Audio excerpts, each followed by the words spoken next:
देखिए पूरा वीडियो देखिएगा, कई सारा पार्ट है। कट ऑफ से लेके कितना सीट बचा है सारी जानकारी ऑफिशियल जगह से पता करके आया हूँ। शुरुआत में तो ऐसा लग रहा था शाम के 5 बज रहे, सुबह मतलब 11-12 बजे के बाद से लगा हूँ मैं। और शुरुआत में ऐसा लग रहा था कुछ पता नहीं चलेगा, लेकिन जहाँ जहाँ भेजते गए वहाँ मैं जाते रहा, ऑफिशियल से बात करते रहा, बात कर के आगे पहुँचते रहा और चीज़ें पता चली हैं।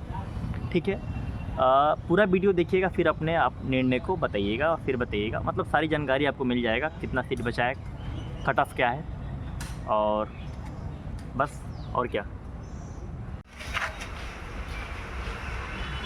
हाँ जी दोस्तों, तो अभी वहाँ पे आए थे फैकल्टी ऑफ परफॉर्मिंग आर्ट्स, जहाँ पर आपका प्रैक्टिकल एग्ज़ाम हुआ था। कई सारे बातें हुई ऑफिशियल से यहाँ पे, और जो भी आपके प्रश्न है ना उनके उत्तर लेके आया हूँ। थोड़ा सा दूर चलते हैं, यहाँ पे कंस्ट्रक्शन का वर्क चल रहा है, पास में ही मधुबन है, वहाँ पे जाके आप सबसे बात करते हैं। हाँ जी, देखिए कई सारी प्रश्न हैं। पहली बात तो आप सब ये कह रहे हैं कि सेकंड जो राउंड है वो होगा कि नहीं होगा। दूसरा ये है कि जो कि मेरा ये बहुत ज़्यादा कंसर्न है कि कट ऑफ जारी क्यों नहीं होता है, जो कि हर एक फैकल्टी में कट ऑफ जारी होता है। ये परफॉर्मिंग आर्ट्स इतना स्पेशल क्यों हो गया है, इसके ऊपर भी मैंने डिटेल में डिस्कस किया है।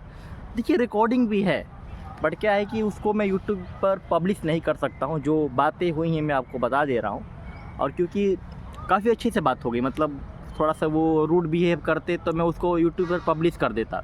वो थोड़ा सा अच्छे तरीके से बात किए, पर्सनल बातें भी हुई, कुछ फैकल्टी के बारे में, कुछ अपने उनके बारे में, तो बहुत सारी चीज़ें बीच बीच में थी। तो वो सारी चीज़ें मैं यूट्यूब पर पब्लिश नहीं कर सकता हूँ, उनका नाम भी नहीं बता सकता हूँ। थोड़ा सा आप समझ ही रहे हैं, लोग यहाँ पर गवर्नमेंट सर्विस में हैं, अगर कोई चीज़ें अंदर की बातें बता रहे हैं तो नेम पब्लिश करना या उनके रिकॉर्डिंग पब्लिश करना अच्छी नहीं होगी।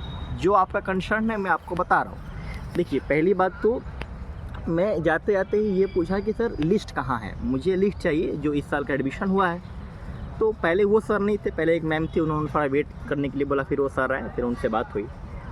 तो कहना था उनका कि अभी एडमिशन क्लोज नहीं हुआ है तो लिस्ट कहाँ से मिलेगा। तो मैंने उनको बताया कि सर एडमिशन क्लोज होने से मतलब नहीं है, राउंड फर्स्ट में जिन बच्चों का अलॉटमेंट हुआ है उन बच्चों का अलॉटमेंट कितने नंबर पे हुआ है वो जानने में मैं इंटरेस्टेड हूँ, मुझे उस चीज़ का कट ऑफ चाहिए। तो उस हिसाब से जो है अभी तक कट ऑफ लिस्ट के बारे में इनको पता नहीं था। ये बोल रहे थे कि जब पूरा एडमिशन क्लोज हो जाएगा उसके बाद कट ऑफ लिस्ट जारी होगा। मैंने उनको एग्जांपल दिया कि सर आप बीए का एग्जांपल ले लीजिए, बीएससी का एग्जांपल ले लीजिए, बीकॉम का एग्जांपल ले लीजिए। हर जगह आप देखेंगे ना तो राउंड वाइज जैसे राउंड स्टार्ट होता रहता है, ऐसे नहीं कि एडमिशन क्लोज हो जाए तब, ऐसा कहीं नहीं होता है भाई। किसी यूनिवर्सिटी में आप देख लीजिए राउंड चलता रहता है, कट ऑफ आते रहता है। वो कट ऑफ लिस्ट बीएचयू में भी आता है, लेकिन बीपीए में क्यों नहीं आता है, ये कौन सा स्पेशल हो गया। तो फिर सर कहा कि यहाँ पे, सर ने कहा कि यहाँ पर जो है एडमिशन जब क्लोज हो जाता है तब आता है, तब वहाँ से आता है एक सेंट्रल एडमिशन कमेटी है, सीएससी जिसको कहा जा रहा है। तो मैंने कहा कि ठीक है सर आपकी बात मैं मान लिया, जब एडमिशन क्लोज होगा तब आएगा कि इन बच्चों का सिलेक्शन हुआ और इतना कट ऑफ पर सिलेक्शन हुआ। मैंने उनसे बोला कि ठीक है तो मुझे 2023 वाला लिस्ट दे दीजिए। 2023 का एडमिशन का तो 1 साल हो गया ना, आपकी बात मैं मान रहा हूँ, बस मुझे 2023 वाला लिस्ट दे दीजिए। बट अब इस बात पे वो चुप हो गए क्योंकि उनके पास 2023 का लिस्ट था ही नहीं, क्योंकि लिस्ट आया ही नहीं, तो लिस्ट कहाँ से रहेगा, कट ऑफ किसी को पता ही नहीं है। वैसा इशू इस बार हुआ था। तो ये सारी चीज़ें हैं। दूसरा बात मैंने उनसे पूछा कि सर ठीक है इसमें मॉप अप राउंड नहीं होता है, वो इन्फॉर्मेशन बुलेटिन में भी है। मॉप अप राउंड या स्पॉट राउंड उसको कहते हैं, जब कोई सीट बच जाती है तब उस पर होता है। मैंने सर से कहा कि ठीक है सर मान लीजिए टोटल सीट तो 20 ही है, 20 बच्चों के अलॉटमेंट मान लीजिए चला गया फर्स्ट लिस्ट में, और 2-3 बच्चों ने पेमेंट नहीं किया, उन्होंने एडमिशन नहीं करा। पॉसिबिलिटी हो सकती है एक बच्चे का भी तो पॉसिबिलिटी हो सकता है कि एक बच्चा भी एडमिशन ना कराए, होता है, हो सकता है किसी का ड्यू में हो गया है तो यहाँ पे वो नहीं आएगा, पॉसिबिलिटी है। तो सर ने बोला कि, मैंने बोला कि जब ये यहाँ पर जब वो जगह खाली हो रहा है तो उस पर कैसे एडमिशन होगा। तो उन्होंने क्या बोला कि उस केस में फिर से अलॉटमेंट जाएगा। अब कल, जहाँ तक मुझे ध्यान है, कल 22 तारीख को लास्ट डेट था, आज 23 तारीख है। मुझे नहीं लगता है कि अभी तक किसी को भी अलॉटमेंट गया होगा, क्योंकि वो मेल एक आईडी है वो जिसमें सीसी करके सबको अटैच किए हुए हैं, तो वहाँ पे बच्चे कन्वर्सेशन कर रहे हैं तो वो पता चल जा रहा है। अब बात को समझिए आप कि ना इनके पास कोई लिस्ट है कि कितने बच्चों का सिलेक्शन हुआ, ना ये नेम डिस्क्लोज़ कर रहे हैं, ना डिस्क्लोज़ करें, कट ऑफ डिस्क्लोज़ कर दे, ये भी नहीं कर रहे हैं। मैंने उनको ये भी एग्जांपल दिया कि सर हर एक यूनिवर्सिटी में डी हो गया, एयू हो गया, विश्व भारती हो गया, कट ऑफ आपको मिल रहा है। प्रैक्टिकल का तो प्रैक्टिकल का मिल रहा है, थ्योरी का तो मिलता ही है, प्रैक्टिकल का भी मिल रहा है। तो बोले किसी से बात करते हैं, उन्होंने मेरा नेम नोट किया, फिर वो किसी स्टूडेंट का नाम पूछ रहे थे। अब ऐसे तो कई सारे स्टूडेंट थे, तो मैंने एक स्टूडेंट का नाम बताया कि चलिए इसका ही आप देखिए क्या मामला है। तो कुल मिला के जो है यहाँ पे कई प्रकार की बातें हो रही हैं। एक और बात ये है कि एक भैया आए थे, वो तबला से थे, उनका 182 नंबर था थ्योरी में, और प्रैक्टिकल भी वो काफ़ी कॉन्फिडेंट थे। उनके साथ एक भैया भी आए थे, प्रैक्टिकल भी उनका काफ़ी अच्छा है, और उनका सिलेक्शन नहीं हुआ। अब 182 नंबर 200 में मुझे लगता है कि वो टॉप पे होंगे, या टॉप 5 निकाल दिया जाए बच्चों का लिस्ट, उनमें वो होंगे। उनका भी अलॉटमेंट नहीं हुआ, उनको भी एडमिशन नहीं मिला। वो उन्होंने एप्लीकेशन लिख के दिया, वो भी इसमें आगे बढ़ रहे हैं। तो कुल मिला के जो BHU BPA की कहानी है वो थोड़ी सी अलग है।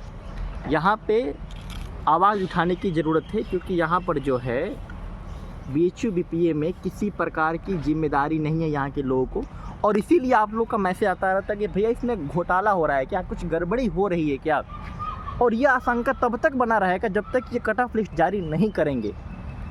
तो अभी देखते हैं, ये बोले कि CSC सेंटर जाइए, वहाँ पर जाता हूँ, देखता हूँ क्या होता है। वहाँ पर भी नहीं मिलेगा, क्योंकि सारी चीज़ें फैकल्टी ही तो प्रैक्टिकल एग्जाम ले रही है। अब कह रहे हैं कि अलॉटमेंट वहाँ से हो रहा है, जब से CUT समर्थ आया है कोई दिक्कत नहीं है, अलॉटमेंट वहाँ से हो रहा है। आपके पास लिस्ट होता है ना, अब वो लिस्ट नहीं है तो आप पहुँचाइए ना वहाँ तक कि लिस्ट जारी कर वेबसाइट पे। सारे जब कोर्सेज़ का हो रहा है तो इस कोर्स का क्यों नहीं हो रहा है। कि अभी हम लोग गए थे एडमिशन सेंटर, जो कि सेंट्रल ऑफिस में है, और उसके बाद आए थे यहाँ पे CDC बिल्डिंग, ठीक है ना।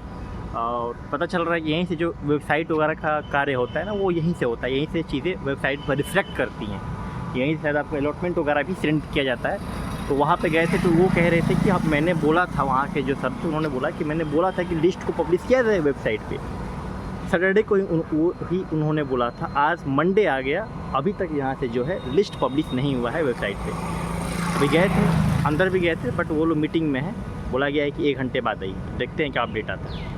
नमस्कार दोस्तों, देखिए अभी जो मीटिंग थी वो ख़त्म हो चुकी है, और मीटिंग ख़त्म होने के बाद मैं उन सब से बात भी किया, उनके ऑफिशियल से मेरी बात हुई, तो उन्होंने सारी चीज़ें बताई, ठीक है। पहले तो उन्हें ये मतलब BPA के बारे में उन्हें ये लग रहा था कि सीट ही नहीं फिल हुई है, बट मैंने बताया कि सर काफ़ी बच्चे हैं, तो एक बार आप चेक करिए डेटाबेस को। तो उन्होंने पूरा डेटाबेस चेक किया, और देखिए कट ऑफ के बारे में ही पता चला, सीट के बारे में ही पता चला। पहले मैं सीट बताता हूँ, कितनी सीट बची हुई है। देखिए डांस वगैरह जो है ना, उसमें एक सीट बची हुई है, जैसे भरतनाट्यम हो गया, कथक हो गया ना, इसमें आप चेक करिएगा। इसके लिए सेकेंड राउंड चलना चाहिए, और चलेगा भी, नहीं चलता है तो आइएगा यहाँ पे, ठीक है। कमेंट भी करिएगा, मैं भी आपकी हेल्प करूँगा डांस के लिए। बट म्यूजिक में, इंस्ट्रूमेंट में सीट नहीं बची हुई है, तबला में भी नहीं बची हुई है, वोकल में एक सीट बची हुई है, बट वो EWS के लिए बची हुई है। किसके लिए? EWS के लिए बची हुई है, सिर्फ एक सीट बची हुई है। कट ऑफ पे आते हैं। कट ऑफ के लिए क्या मामला है कि कट ऑफ का ब्रेक डाउन पता नहीं चल रहा है, यानी प्रैक्टिकल में आपको कितने नंबर मिले ये पता नहीं चल पा रहा है, क्योंकि इनके पास पूरा लिस्ट आया है, मतलब फैकल्टी ने प्रैक्टिकल और वो कंबाइन करके इनको लिस्ट दे दिया है। तो उस हिसाब से कट ऑफ क्या है, जनरल का 674-73 के आसपास था, पेड सीट और रेगुलर सीट। जब मैं OBC की बात करूं तो 573-75 के आसपास था। क्लियर इसलिए नहीं हूँ क्योंकि वो सिस्टम में दिखा रहे थे, PDF प्रिंट करके तो देंगे नहीं मुझे, क्योंकि अभी तक वो वेबसाइट पे पब्लिश है नहीं, और जब वेबसाइट पे पब्लिश नहीं है तो कॉन्फिडेंशियल है, मतलब ये तो पब्लिक डोमेन में अवेलेबल होना चाहिए, तो वो मुझे ऐसे तो दे नहीं सकते, ना ही मुझे क्लिक करने के अलाउ करेंगे। बट वो मुझे दिखा रहे थे, पढ़ के बता रहे थे, मैं भी देख रहा था। जनरल का 6.70-75 के बीच में होगा, तो हो जाएगा 674-75, समझिए यही था। अगर OBC की बात करूं तो इसमें 573-74 के आसपास गया था। इसके बाद का मैं नहीं पूछा, क्योंकि मैं कितना पूछूंगा, समझ रहे हैं ना, तो इतना मैंने पूछा। अब इसके नीचे जो होंगे वो अपने, इसके ऊपर जो होंगे उनको अलॉटमेंट गया होगा, बट यही दिक्कत है कि प्रैक्टिकल का नंबर अभी भी नहीं पता चल रहा है, तो वो आप अंदाज़ा नहीं लगा सकते हैं कि आपको कितना मिला। मान लीजिए कि CUT में आपने 1-2 सब में 170 स्कोर किया, बट प्रैक्टिकल में आपको कितना मिला वो अगर पता चलता, तब आप थोड़ा सा देख पाते कि आप कट ऑफ के कितने नज़दीक हैं। तो प्रैक्टिकल का नंबर पता नहीं चल रहा। वो बोल रहे थे फैकल्टी में, फैकल्टी सुबह मैंने आपको वीडियो में अटैच किया है, फैकल्टी से वो जानकारी मिली नहीं। तो ये चीज़ें हैं। एक सीट बचा हुआ है EWS में, वोकल्स में, बाकी डांस वगैरह में सीट बचा हुआ है, 8 बचा हुआ है, किसी में 2 बचा हुआ है। तो उसको आप थोड़ा सा सिंसियर रहिए। आइए यहाँ पे CWC कंप्यूटर डेवलपमेंट सेंटर करके है, यहाँ पे आप पता करिए और कमेंट करिए, कुछ हेल्प कर पाऊँगा तो मैं ज़रूर आपके लिए करूँगा। धन्यवाद। लाइक शेयर सब्सक्राइब करिए, बहुत मेहनत किया हूँ आपके लिए।